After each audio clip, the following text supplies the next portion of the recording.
chipped ham and football. That's what Pittsburgh does. Happy Halloween, everybody. Welcome back to the PG Sports Now show from the Post-Gazette. I'm Brian Batko, Steelers beat writer. Really pumped to chat this week with Andrew Whitworth, former Bengal, former Ram, Super Bowl champ, Walter Payton Man of the Year winner, now an NFL analyst for Amazon Prime. Thanks so much for coming on, man. I guess first off, do you have a costume in mind tonight or what? It's a great day to chat with you.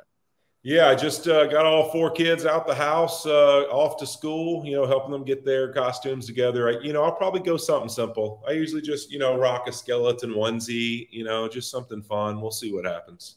There you go.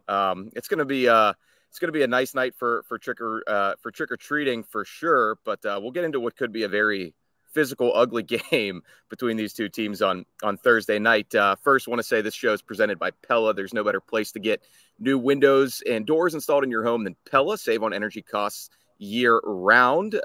You can schedule a free in-home consultation with your local Pella windows and doors to find the right product for your home and budget. Give them a call at 866-593-1560 to discuss your project further. That's 866-593-1560. Steelers fans, you can catch Mr. Whitworth and the entire Thursday night football crew on Prime Video this Thursday as your team hosts the Titans. Their coverage begins at 7 p.m. Eastern with TNF tonight. And Andrew, no joke, man, when I walked into my hotel last weekend in Los Angeles before the Steelers played the Rams, first person I saw sitting at the hotel bar was wearing a 77 Whitworth jersey. So you've still got a lot of clout out there at the LAX Marriott. I guess this was meant to be. So I love it. So I guess, it is Halloween, and I'll say this much. Sometimes I feel like the Steelers are trying to dress up as the Titans team that was one win away from the Super Bowl back in 2020. When you zoom out on these two, a lot of similarities. I mean, head coaches with defensive backgrounds who almost seem to prefer to win gritty games, run first philosophies all the way down to a big-time Alabama running back at the core of that approach. I'm always curious to get, national outside perspective on, what the Steelers are building or trying to build here, and whether, I guess, this Mike Tomlin, Mike Vrabel matchup is maybe not for the faint of heart when it comes to physical games and two offenses that have had their struggles this season. Yeah, I mean, I think it couldn't be a better Halloween game than, the Titans and the Steelers. That's for sure. I've had a couple scary moments in Pittsburgh myself, as I tell people. I play my kids Sticks and Renegade all the time, just giving them a little reminder of what it's like playing in the NFL, being in Pittsburgh and those games. But, yeah, I mean, I think it's interesting when you talk about these two defenses.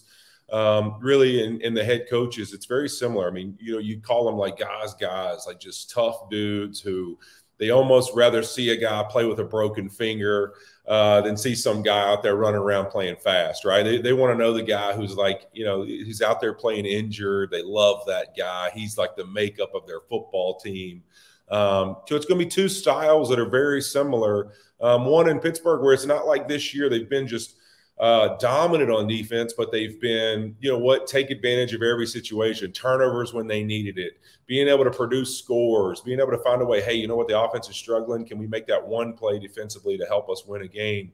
And then you look at Tennessee, it's like you think, oh, man, they're about to sell everybody and it's about to be this trade-off. And then, Here comes Will Levis and he plays out of his mind on Sunday. And it's like, all right, well, what do you do now? Do you keep guys and kind of say, do we build around this guy and see what he is?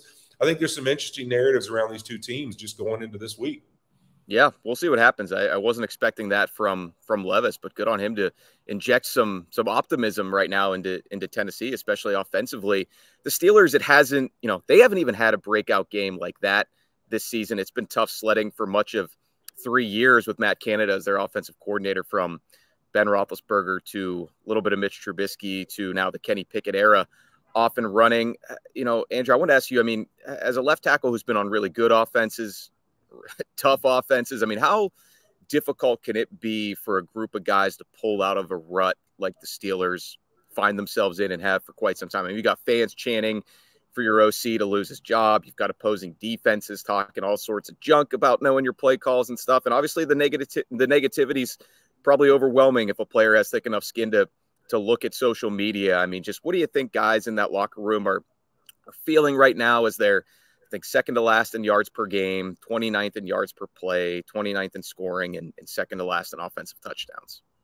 Yeah, I think it's tough because you look at really, especially coming out of preseason. I mean, there was a lot of buildup of like, are they going to take that next step offensively with Kenny Pickett in this offense?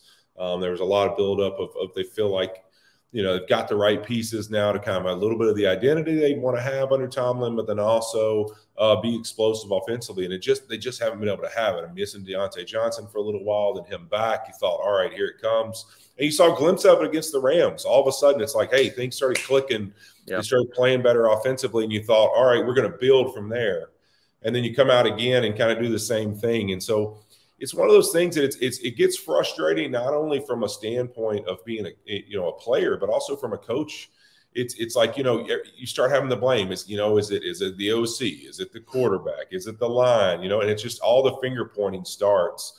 And I always say in these situations is really where I look on that group. I don't care if it's a defense that it's happening to or an offense. When I was in Cincinnati, we had some great years, but we had some really bad years in 08 and 2010, 2016.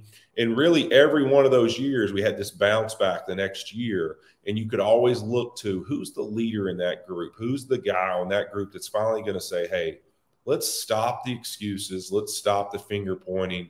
Let's go out and play football the way we know how to play football and execute at a really high level and just play the game with passion and let everything take care of itself. It doesn't matter whose fault it is. And I think that, to me, that's what you look for. You like who on that side of the ball. And I think when you think about that group, it's a really young group. Like there's just who's the guy, right? That's what I was going to say. Yeah, they don't have that type of player, especially on the O-line. Yeah, that's the struggle. You need a lineman who's been in the league 10 years or has been like a guy who's played in some really successful teams. I thought one of the interesting things, like when you look at the Joe Burrow era in Cincinnati, people make a lot about Joe and Jamar Chase and T. Higgins, but I really thought when they brought in Trey Hendrickson and they brought in DJ Reader and they brought some guys that it's like, all right, these dudes have been in some locker rooms and had success and been around good football players. Like now you're just starting good veteran leaders who, when things are a little unstable, can slow the ship from rocking and say, whoa, whoa, whoa, whoa. This is the direction we're going in. This is how it needs to go. And you think about that Steelers team, it's really all on the defensive side of the football. There's not much of that on the offensive side of the football as far as guys they can really lean on that have got the experience. And typically maybe that'd be your QB, but Kenny Pickett's in his second season, first full season as a starter. So that inherent presence probably isn't quite as strong as it might normally be. And I think you make a good point there about, I have sometimes fans ask me, do you think the Steelers defense is getting mad at the guys on the other side of the ball? And they have vets over there like Cam Hayward, TJ Watt, who've been through good and bad.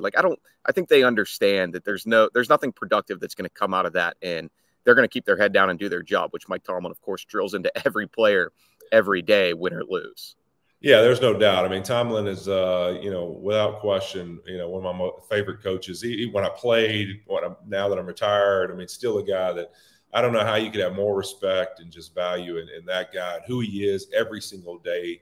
You hear guys talk all the time about when they get a special coach or a guy in their life that they're like, man, this guy's made an impact on me.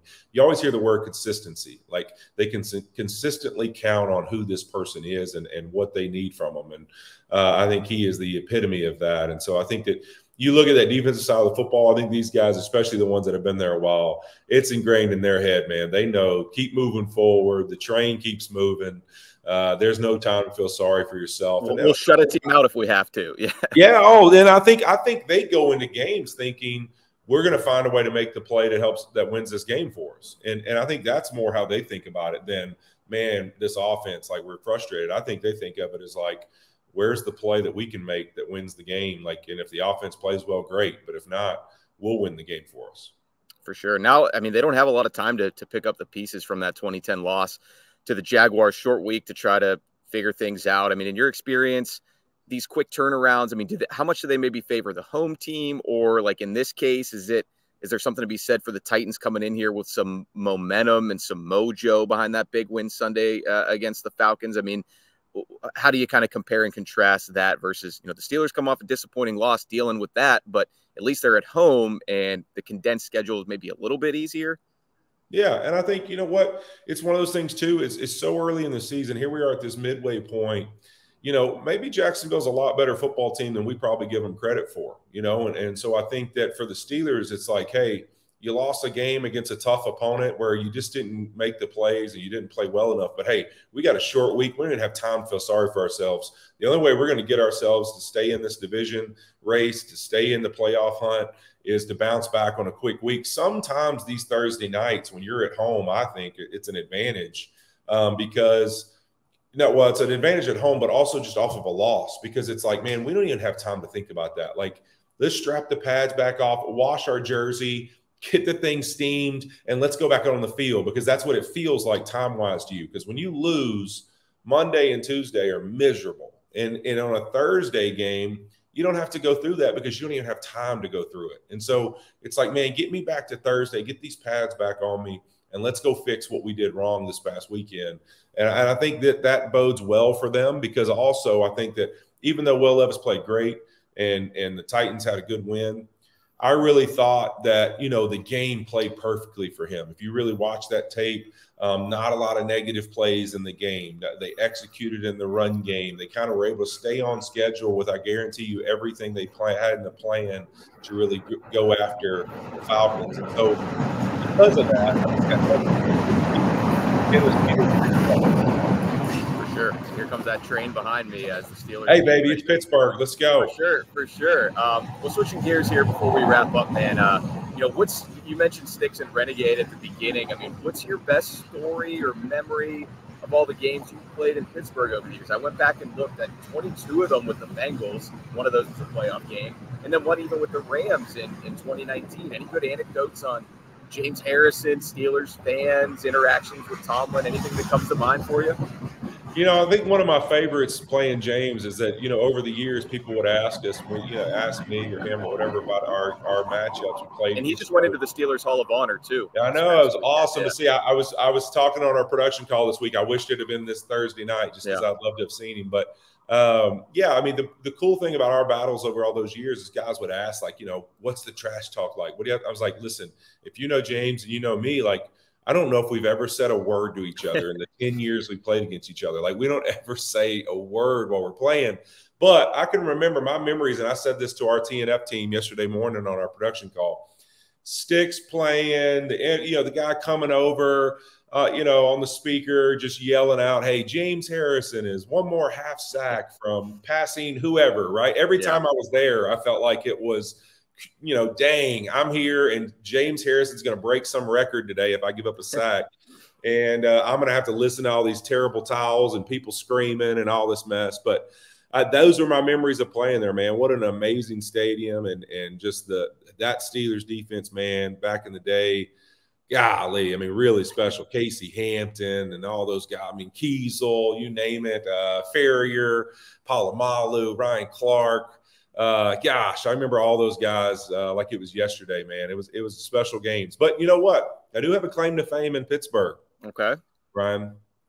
In 2010, all right, we played the Pittsburgh Steelers in Pittsburgh on my birthday, December 12th.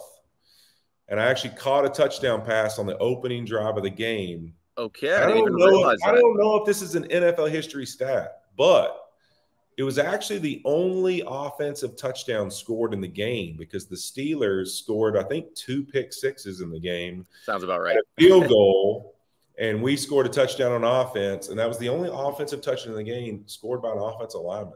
Come on, baby. That's a good stat right there. In Elias Sports Bureau, dig up if it's ever happened on that lineman's birthday. That's right? what we need. So we need to find out. That's definitely another layer to that one. Well, just the last thing, and you mentioned all those guys. I'm guessing you see the next generation of Cam Hayward, TJ Watt, carrying on that mantle, being the bridge, that lineage from, like, Hayward played with a lot of those guys, and then TJ wound up playing with the future guys. I know TJ lined up on the other side of you, but, I from what you were talking about earlier, I assume you see much of the same Steelers tradition defensively not going away anytime soon. No, I think that's tradition will always be there. They're going to carry that lineage just because you can see it passed down through Cam Hayward and now to TJ. I think it's interesting. I think TJ is some kind of blend of, I was thinking about this the other day, of like Harrison and those guys and the success they had rushing, but then mixed with like Palomalu, because he almost has like this, he creates a lot rushing the quarterback and doing anything else, but he also creates so many turnovers and game-changing plays like Palomalu really did. And so he's some hybrid of like, Woodley and Harrison and those guys off the edge that they were, and like Polamalu mixed in, because it's almost the freelancing spirit of Troy. There's this freelancing spirit where it's like, man, the defense needs to find some way possible to create a turnover. And it's like, boom, 2 plays later, he's done it. They got the football, they've scored, or they're in a great position to go score. He just is able to find a way to make that play. Well, hey, thanks so much, Whit. I think that's all the time we've got. Really appreciate you coming on with us, and safe travels here to Pittsburgh if you're coming, and good luck with everything on Amazon Prime. I always enjoy checking out the post-game show. I appreciate it, man. Thank you so much. Have a great week. For sure. You too. All righty, folks. That was Andrew Whitworth from Amazon. Before we wrap up, a quick word from Goldberg, Persky, and White. If you were diagnosed with mesothelioma or lung cancer, call your local attorneys at Goldberg, Persky, and White. For over 40 years, their firm has represented thousands of lung cancer and mesothelioma victims. Call 1-800-COMPLEX or visit gpwlaw.com for a free consultation. Also want to mention Propel Schools. Propel's 13 public charter schools in Allegheny County build a solid academic foundation for lifelong learning and offer more personalized instruction at every level for your child's kindergarten through 12th grade education journey. Give your children the quality education they deserve. Learn more and apply to Propel Schools by visiting propelschools.org. Lastly, a reminder about the Great Yinzer Tailgate. Man, Andrew Whitworth could probably speak at that with all the reverence for Pittsburgh and Steelers traditions that he has after all those years with the Bengals. The Great Yinzer Tailgate's bringing the best of the Berg to South Point on November 4th. That is this Saturday, showcasing Pittsburgh's rich culture, iconic sports history, and vibrant community spirit. The Great Yinzer Tailgate will immerse you in the unique blend of traditions that make Pittsburgh legendary. Visit www.thegreatyinzertailgate.com for more details. For Andrew Whitworth, I'm Brian Batko. I know it's 2023. There are a million podcasts out there, 500,000 of them talking about the Steelers. Everybody's got one, so we're glad you spend some time with ours. Chris Carter, I believe, will be back with more Steelers tomorrow on the Acrisure Fan Advantage show, going deeper on the Titans with a writer from down there in Tennessee. So if you're out there trick-or-treating tonight, be safe, have fun. We will talk to you next time. Thank you for checking out this content from Post-Gazette Sports. If you enjoyed the video, please like it and subscribe to our YouTube channel. Check out our Apple Podcast channel for more podcast content. Click below for a special deal of 99 cents for a 3-month subscription to the Pittsburgh Post-Gazette.